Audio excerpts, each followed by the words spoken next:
Bueno, pues ahora vamos a comenzar con el tema de la revolución en México y para esto, para poder iniciar, necesitamos una recapitulación de lo que sucedió antes de la revolución, o sea, las causas. Bueno, primero que nada tenemos que recordar que Porfirio Díaz duró en el poder más de 30 años oprimiendo al pueblo. ¿Cómo es esto? Bueno, pues él lo que hacía era beneficiar a un sector de la población, entre ellos su familia, sus amistades, la gente con grandes negocios, los grandes empresarios, eran a los que él beneficiaba. Mientras tanto, a todos los campesinos los estaban despojando de sus tierras, los oprimían y había una gran marginación hacia un sector de la población. La gente estaba cansada de esta situación porque habían aguantado más de 30 años. En una ocasión, ya cerca del final del mandato de Porfirio Díaz, él da una entrevista a un norteamericano de apellido Krillman. En esta entrevista él dice, ¿sabes qué? Yo creo que ya es más o menos como que tiempo de que yo me retire. Para esto, Francisco I. Madero se entera de lo que Porfirio Díaz había dicho a Krillman, entonces él empieza con una idea de decir, bueno, pues me voy a postular para la presidencia de la República.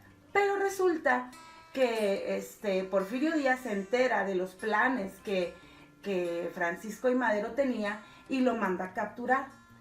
Una vez que lo encierran en San Luis, él ahí mismo en esa cárcel de San Luis redacta el llamado Plan de San Luis, en el cual su idea era ya por fin quitar a Porfirio Díaz de esta dictadura que tenía y convoca a una revolución y manda llamar a toda la gente a que se junte para el día 20 de noviembre de 1910 comenzar con esta revolución. Y así es, bueno, pues sin más historia, queremos entrar a lo que pasa ya una vez que Francisco I. Madero toma el poder y empieza con este mandato de él.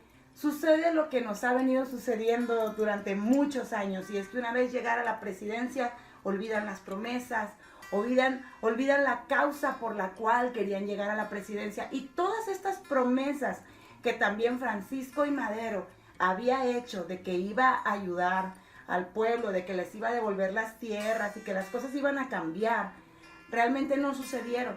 Entonces la gente se enoja con Francisco I. Madero y en ese momento entran en juego, uno de ellos es Emiliano Zapata, y empieza con este movimiento de revolución para ir en contra ahora de Francisco I. Madero, haciendo lo que le llaman el Plan de Ayala. Las fuerzas zapatistas se levantan en contra de Francisco I. Madero y elaboran el Plan de Ayala, que básicamente era lo siguiente. Número 1. Acusaban a Francisco I. Madero de haberse adueñado del poder violentando los principios proclamados: sufragio efectivo, no reelección. Número 2. Eludir los compromisos del Plan de San Luis, así como de perseguir y dar muerte a los revolucionarios que lo ayudaron a ocupar la presidencia y de ahora llamarlos bandidos y rebeldes. Número 3. Declaraba a Francisco I. Madero inhabilitado para realizar el programa revolucionario e incapaz de ejercer el poder, acusándolo de traición a la patria. Número 4. Se desconocía a Francisco I. Madero como jefe de la revolución y presidente de la República, y se reconocía a Pascual Orozco como jefe de la revolución, y en caso de que él no aceptara el cargo, se reconocía a Emiliano Zapata. Número 5. Las tierras, los montes y aguas serían restituidos a sus antiguos dueños. Y así se redactó el Plan de Ayala el 25 de noviembre de 1911, teniendo como tema libertad, justicia y ley. La decena trágica. El 9 de febrero de 1913, Bernardo Reyes, Félix Díaz y el general Manuel Mondragón se levantan en contra de Francisco I. Madero. Este nombra como jefe de su ejército a Victoriano Huerta, a pesar de que su hermano Gustavo Madero le dice, ¿sabes qué? Yo creo que Huerta te va a traicionar. Francisco I. Madero manda a llamar a Victoriano Huerta y este le dice, no, para nada, yo soy el más leal de tu ejército, dame la oportunidad de demostrártelo. Y así Francisco I. Madero comete el más grande error, que fue confiar en Victoriano Huerta. Victoriano Huerta se levanta en contra de Francisco I. Madero en la llamada la Decena Trágica, y este pleito que tienen ellos en el centro de la capital dura 10 días, en los cuales ambos ejércitos se encuentran acuartelados. Hubo muchísimos muertos. Había, al final de toda esta guerra que se enfrentaron ellos, hubo muertos que estaban ahí tirados ya a mitad de la calle. Era demasiada la cantidad de gente que murió en ese enfrentamiento. El embajador de Estados Unidos en México, Henry Lane Wilson, había platicado con Victoriano Huerta de que la única manera de parar esas revueltas que estaban sucediendo en el país era derrocar a Francisco I. Madero. De esa manera fue que se desató esta llamada Decena Trágica. El 18 de febrero de 1913 fueron asesinados en la Ciudadela Gustavo Madero y Alfonso Basó. De esa manera, en Palacio Nacional fueron arrestados Pino Suárez y Francisco I. Madero para después ser llevados a la penitenciaría de Lecumberri. Es curioso mencionar que el 19 de febrero aparecen como renuncia a sus cargos Pino Suárez y Francisco I. Madero. Mientras tanto, el ministro de Relaciones Exteriores, Pedro Lascurain, toma el cargo como presidente de la República, durando solamente 45 minutos en el poder. Ahora, esto lo hace simplemente para hacer un cambio de gabinete y entre ese cambio nombrar como presidente interino a Victoriano Huerta. Y de esta manera es como Victoriano Huerta llega a la presidencia.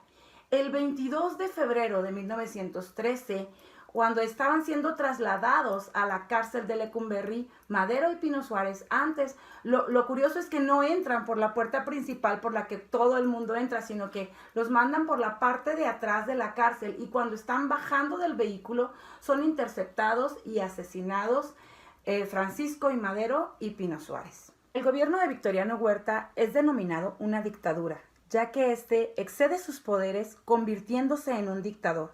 Recurre a la corrupción, el despotismo, crueldad, asesinatos, ejecuciones sin juicio, engaños, destierro, prisión y terror para imponerse y acabar con sus adversarios.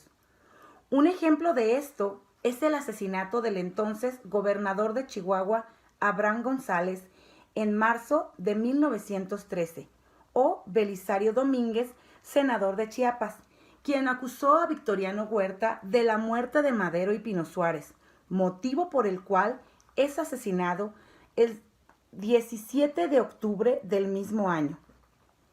El Congreso protesta y Huerta lo disuelve mediante la fuerza pública. En mayo de 1913, los inversionistas extranjeros retiran su apoyo a Victoriano Huerta. Woodrow Wilson exige a Huerta y a sus partidarios que abandonen el país, alegando su incapacidad para mantener la paz, ya que la revolución constitucionalista encabezada por Victoriano Huerta avanza. Venustiano Carranza desconoce a Victoriano Huerta como presidente de la República y redacta el Plan de Guadalupe, el cual decía lo siguiente. Número 1. Se desconoce a Victoriano Huerta como presidente de la República. 2. Así también se desconoce a los poderes legislativo y judicial. Y número 3. Se desconoce a todos los gobiernos de los estados que reconozcan a Victoriano Huerta como presidente de la República. Con el Plan de Guadalupe, Venustiano Carranza se preparaba para convertirse en el árbitro del destino del país, contando a su favor con las circunstancias por las cuales atravesaba nuestro país, así como el apoyo de Estados Unidos, quien lo equipó de armamento, vestimenta y algunas otras áreas que podría cubrir este gobierno. En el ejército revolucionario participaban peones, campesinos, artesanos, oficinistas, pequeños burgueses. El ejército constitucionalista estaba formado de la siguiente manera. La división del noreste la dirigía Pablo González en Monterrey, Monclova, Tampico, San Luis Potosí, Querétaro. La división del norte la dirigía Francisco Villa en Chihuahua, Torreón, Lerdo, Gómez Palacio. Y Pascual Orozco en Ciudad Guerrero, Camargo y Ciudad Juárez. La división del noroeste la dirigía Álvaro Obregón en Guadalajara, Colima, Querétaro, Guerrero, Jalisco y Tabasco. Y la división del sur la dirigía Emiliano Zapata.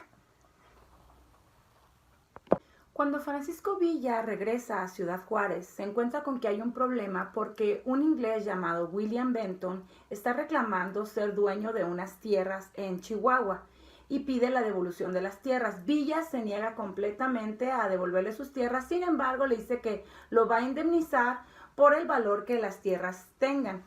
Posteriormente, sin que Villa sepa, William es asesinado y el representante de Estados Unidos en México pide la devolución del cuerpo e intenta entrar a reclamarlo.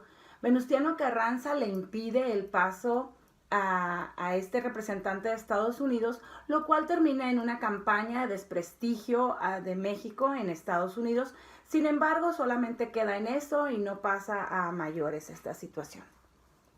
En medio de toda esta lucha surgen algunos desacuerdos entre Venustiano Carranza y Francisco Villa, lo cual desemboca en que Venustiano Carranza toma como decisión restringir los abastecimientos de víveres, de armamento y del apoyo que estaba dando al general Francisco Villa, de tal manera que esto impide que la división del norte siga avanzando.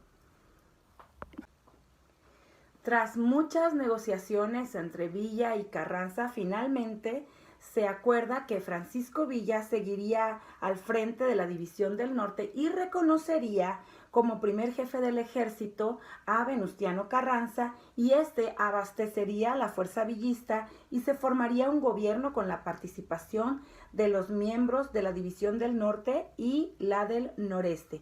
Carranza sería reconocido como presidente interino. Finalmente se firman los tratados de Teoyolucan, en los cuales se desintegra el ejército federal, la fuerza federal abandona Ciudad de México y se van a Puebla sin armamentos, y los buques de guerra estarían concentrados en Coatzacoalcos y Manzanillo. Y así concluye la revolución constitucionalista que había dado inicio en marzo de 1913.